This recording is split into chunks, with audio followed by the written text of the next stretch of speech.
Yos nakama, selamat datang di Lifestyle Anime. Sudah lewat sekian purnama, akhirnya One Piece kembali mengeluarkan Viva Card Databook. Teruntuk kalian para O-player yang masih seumur jagung, Viva Card Databook berisikan fakta-fakta menarik mengenai karakter yang ada di serial One Piece yang tak Oda informasikan pada manganya. Nah, dalam Viva Card kali ini akan membahas karakter-karakter awal yang bergentayangan di Wano Kuni dan terangkum dalam Viva Card Databook Season 2 Volume 1. Yap, pertama-tama Mimin akan membahas karakter-karakter figuran yang terdapat di dalam Viva Card Databook kali ini.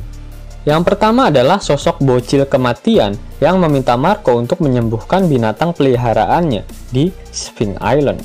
Bocil tersebut bernama Oidi, di mana Oidi sendiri memiliki arti come here, kata-kata yang biasa digunakan oleh seseorang untuk bermain dengan binatang peliharaannya. Kedua adalah sosok wanita paruh baya yang mengajarkan Robin menjadi sosok geisha yang baik hati dan rajin menabung. Nama nenek itu adalah Sugaru Umi. Selain Robin, dia telah banyak memprospek wanita-wanita Uhui untuk menjadi seorang geisha. Sugaru Umi sendiri merupakan nama selat yang memisahkan kota Hokkaido dan Honshu.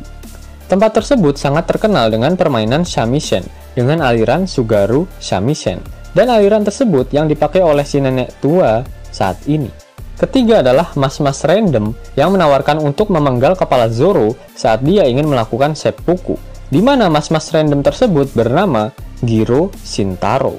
Keempat, ada hakim yang memfitnah Zoro sebagai pembunuh jalanan dan meminta Zoro melakukan seppuku. Namanya adalah Toyama Sujigiro. Kelima ada Tate, salah satu suster Uhui yang merawat Shirohige. Lalu keenam ada Masui, Kroco Kaido yang memegang sniper pada awal-awal arc Wano Kuni. Dia masuk ke dalam golongan waiter. Namun karena sudah terlalu lama menunggu, akhirnya dia menggunakan topeng kelelawar agar terlihat seperti seekor gifter. Kemudian di selipan Viva Card, Oda mengungkapkan nama kapal yang digunakan oleh Gaimon sebelum dia terdampar. Bagi kalian yang lupa, Gaimon adalah pria random yang terjebak di dalam peti harta karun, di mana banyak sekali O-player yang membuat guyonan jika Gaimon adalah bapaknya Zoro karena rambut hijaunya, dan nama kapal miliknya adalah Mashina Haleluya. Nah, sekarang kita masuk ke dalam karakter-karakter penting yang ada di Wano Kuni. Yang pertama adalah Otama. Otama memakan buah iblis paramecia Kibi Kibi Nomi yang membuatnya dapat memerah Kibidango dari pipinya dan digunakan untuk menjinakkan hewan. Kibidango Otama dapat digunakan untuk menjinakkan para pemakan buah iblis Smile. Bahkan dalam Viva Card Databook tertulis jika Otama adalah musuh alami dari bajak laut kebun binatang milik Kaido. Dalam pengembangan karakter dari Otama, sebenarnya terdapat sebuah plot hole, di mana saat flashback, Otama mengatakan pada Ace jika umurnya saat itu adalah 5 tahun. Namun, Ace dikatakan jika dia datang ke Wano 4 tahun lalu, dan saat ini umur Otama adalah 8 tahun. Ternyata Otama korupsi umur setahun. Dia berbohong pada Ace agar dia dapat berlayar bersamanya. Padahal umur 5 tahun pun masih masuk ke dalam kategori bocil. Kemudian Otama dikatakan sebagai salah satu tokoh penting dalam arc Wano Kuni ini. Oda bahkan banyak membuat sketsa awal untuk karakter satu ini, seperti yang dapat kalian lihat sendiri di layar. Karakter penting yang kedua adalah Okiku. Okiku dikonfirmasi menguasai Kenbunsoku Haki dan Busosoku Haki, dan jenis kelamin Okiku yang sebenarnya adalah seorang pria. Namun dia saat ini merupakan seorang transgender. Bahkan dia mengatakan jika hatinya saat ini adalah seorang wanita. Kemudian dalam Viva Card Databook, namanya ditulis Okiku, padahal nama aslinya adalah Kikunojo. Okiku adalah nama seorang wanita, sedangkan Kikunojo adalah nama seorang pria. Dan inilah beberapa desain awal dari Okiku yang dipersiapkan oleh Oda Sensei. Karakter selanjutnya adalah Shimotsuki Yasuie. Dalam Viva Card Databook dikonfirmasi jika Otoko bukanlah anak kandungnya. Lalu dijelaskan jika Otoko adalah pemakan buah iblis Smile gagal.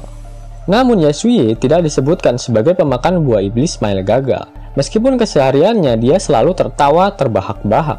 Dalam Viva Card Databook dijelaskan jika Yasuie melakukan hal tersebut semata-mata untuk menyemangati para warga Ebisu yang menjadi korban buah iblis Smile gagal. Yasuie juga ingin membuat warga kota Ebisu agar selalu berpikiran positif. Selain itu, Oda Sensei juga menggambarkan sketsa awal dari Yasuie saat masih menjadi daimyo di Hakumai.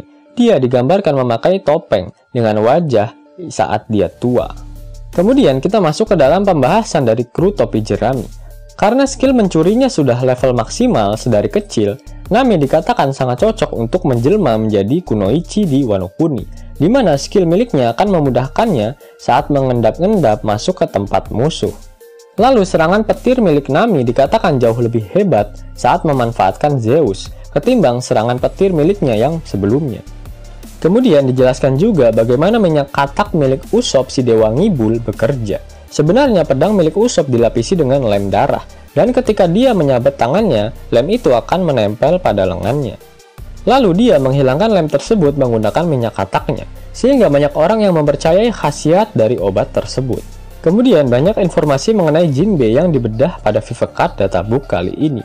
Warna tematik untuk Jinbe adalah warna coklat muda. Makanan yang paling tidak dia suka adalah Perfect.